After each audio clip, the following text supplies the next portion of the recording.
Mapagpalang araw mga kahabi. So ang topic natin, sikreto ng pagbibreed ng Indian ringneck. At sasagutin din natin yung katanungan ng ating mga kahabi. So kung bagong viewers ka sa channel na ito, ay humingi ako ng favor. Please subscribe my YouTube channel, Olen Aviary at iba pa.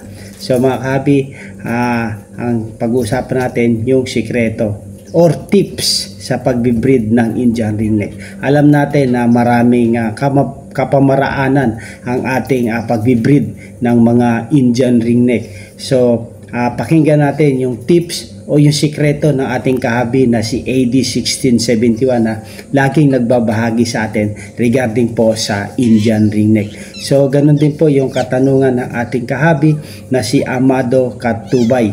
Lods, ask lang kung may aviary ka ba? So shoutout po sa iyo, Amado Katubay. So yung nakikita niyong background sa ating pag-uusapan dito sa video ito, ito po yung ating munting aviary, ito po yung ating Olen Aviary at iba pa na matatagpuan po sa Bicol area po. So yan po, ito po yung aking aviary. So hindi po ako pag-update personally sa ating aviary dahil po sa panawagan ng ating tungkulin bilang isang manggagawa. So out of town po ako sa as of now po, kaya hindi po tayo nakaka-update personally dito sa ating aviary. So si Mrs. po yung aking katuwang sa pag-aalaga dito sa ating aviary. So shoutout po sa iyo, Amado Katubay. Yun din po si ACM TV. Sir, may contact po ba sa pwede bumili ng handfeed? So ACMTV, so as of now wala na po tayong handfeed. So pwede niyo pong kontakin si Ibon ni Chupaeng. Yan po, meron po siyang mga pang handfeed at meron din po siyang YouTube channel. Pwede nyo rin po siyang i-subscribe para ma-update po din kayo sa mga pinang-out niya ng mga handfeed. Ang location niya po ay sa Marikina.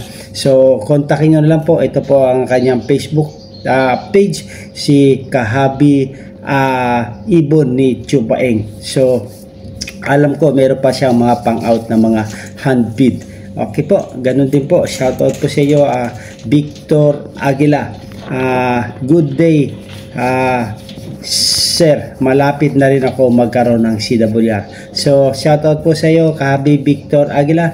At congratulations po dahil kayo po ay naging agresibo na magkaroon po ng CWR. So hopefully one of these days ay isa na po kayong CWR holder. Okay po, congratulations po and shoutout po Kahabi Victor Aguila. So balik po tayo sa ating topic na sikreto ng pagbibreed ng Indian ringneck. So pakinggan po natin si Kahabi AD 1671 sa kanyang pagbabahagi sa kanyang sikreto sa pagbibreed ng Indian ringneck. So let's go! Ito ang isa sa mga unang itinatanong sa akin ng mga nagpaplanong mag-breed ng Indian ringneck o yung mga unang mag-breed ng Indian ringneck. Paano ba mag-breed ang Indian ringneck? Ano ba ang sekreto? Okay, sige, sasabihin ko na. Pero dahil malupit na sekreto ito, natin na lang ha. Una, dapat the best ang kondisyon ng pares na i-breed natin. And ang umiitlog, pero cock ang nagbibigay ng similya sa itlog. So yung pinaka-the best na ibibigay natin, dapat yung ang gagawin natin. So paano ba natin maaabot yung the best na kondisyon ng mga pares natin? Una, sa pamamagitan ng tamang pagkain. Sa internet, ang dami nating mababasang articles na nagsasabi na pag puro seeds ang ipinakain natin sa ating mga alaga, hindi ito magdudulot ng maganda. Ako personally, ang ibinibigay ko lang sa bawat pares sa maghapon na seeds isang kutsara hanggang isang kutsara kalahati. So more on veggies and fruits ang ibinibigay ko sa kanila upang nang sa ganoon hanggat maaari maabot nila, makuha nila yung mga kinakailangan nilang vitamina at mineral dun sa pagkain na yun. Sasabihin natin, di ang gastos pala. Kahit ano namang alagaan natin, magastos Ito lang yung isang prinsipyong lagi kong pinanghahawakan. Pag tinipid natin ang mga alaga natin, titipidin din tayo niyan. Pero pag ibinigay natin sa kanila yung the best na maibibigay natin, susuklian nila ito sa pamamagitan ng kanilang breeding. Ikalawa, para maabot yung best kondisyon ng mga pares natin sa pamamagitan ng kalinisan. Lagi nating tatandaan yung mga alaga natin parang mga bata. Kung ano yung madampot isusubo. So hanggat maaari, kung ano yung pinakangkaya natin na malinis natin yung kulungan, kung may poop tray, malinis lagi yung poop tray. Kasi pag wala nang ginagawa yung mga alaga natin, pag tapos na silang kumain, lahat ng pwede nilang ngat-ngatin, lahat ng pwede nilang abutin, aabutin nila at isusubo nila yan. Lalo't higit yung mga inuman at pakainan nila, dapat laging malinis. Kasi yun yung dumediretso sa loob ng kanilang katawan. Kasi kung hindi malinis yan, kahit ano yung sustansya ng ibinibigay nating mga pagkain, mababaliwala. Ang kasunod calcium. Dahil ang pinag-uusapan natin breeding, napakahalaga ng calcium sa breeding. Ang ginagamit ko ay Calcivet na gawa ng Venofarm. Pero kahit anong brand ng calcium na gagamitin natin, okay yan. At meron ding mga ibang source na pwedeng pagkunan ng calcium, katulad halimbawa ng mga likod ng pusit, yung calcium black. Meron ding mga prutas na pwedeng pagkunan ng calcium, katulad ng broccoli, ng spinach. Pero ang gusto ko lang tumbukin dito is mahalaga na wag nating kalilimutan na suportahan natin yung calcium na ibinibigay natin sa ating mga pares, lalo sa paghahanda at during breeding season. Kung nagbibigay tayo ng ibang mga supplements para makatulong sa breeding, okay yun. Pero wag nating kalilimutan na magbigay ng calcium. Kahulihan sa mga sikreto is yung sikat ng araw. Mahalaga na yung mga pares natin ay nasisikatan ng araw, lalo yung morning sun. Siguro itatanong ng iba, ano yung kinalaman ng sikat ng araw sa breeding?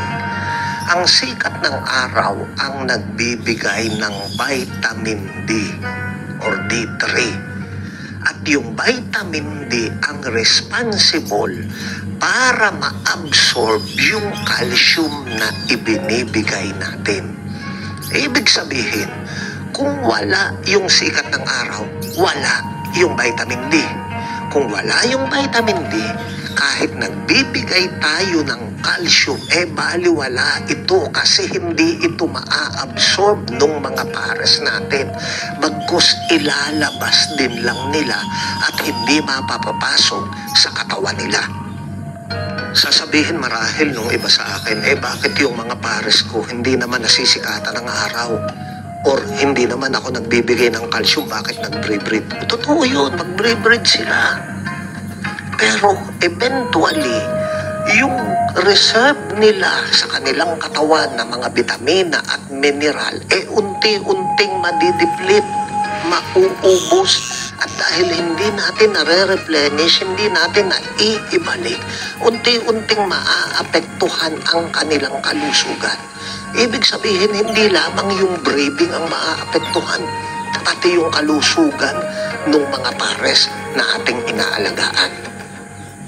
Okay, ngayong alam nyo na ang mga sikreto ng breeding, pwede nyo nang i-applyan sa inyong mga pares. Pero promise nyo ha, huwag nyo nang sasabihin sa iba, atin-atin na lamang to. Kung may mga katanungan sa mga nabanggit at sa ating mga napag-usapan, or kung may mga topic kayo na gusto pa ninyong pag-usapan natin, ilagay lamang sa comment box. Katulad ng dati, huwag kalilimutang i-like, i-share, at mag-subscribe. So yun po mga kahabi, ang tips or sikreto ni Kahabi AD 1671 sa kanyang pagbibreed ng mga Indian ringneck. So hopefully kung alam natin na meron din tayong kapamaraanan ng pagbibreed ng ating mga Indian ringneck, ngunit ito po ay makakatulong sa atin. Ang kasabihan niya ay mga tips o mga dagdag sa atin sa pag-aalaga ng ibon. So baka nakukulangan tayo or nagkukulang tayo sa pag-aalaga na or sa pagbibreed ng ating mga Indian ringneck, ito po ay makakatulong po sa atin. Hopefully meron tayong natutunan or pandagdag man lang sa ating pag-aalaga or sa ating pagbibreed ng mga Indian ringneck. Hopefully ito po ay inyong nagustuhan. At kung nagustuhan nyo naman po itong ating video, ay humingi ako ng favor, please subscribe my YouTube channel, Olen Aviary at iba pa. So yun nga lang po ang ating pag-usapan sa as of now, yung sikreto or tips sa pag-breed ng Indian ringneck. Maganda ang buhay pag may alagang ibon sa ating bahay. At shoutout po sa inyo mga kahabi, sa mga subscriber natin, sa mga silent viewers, sa mga napadaan, ay shoutout po sa inyo. Mabuhay and God bless. Thank you for watching.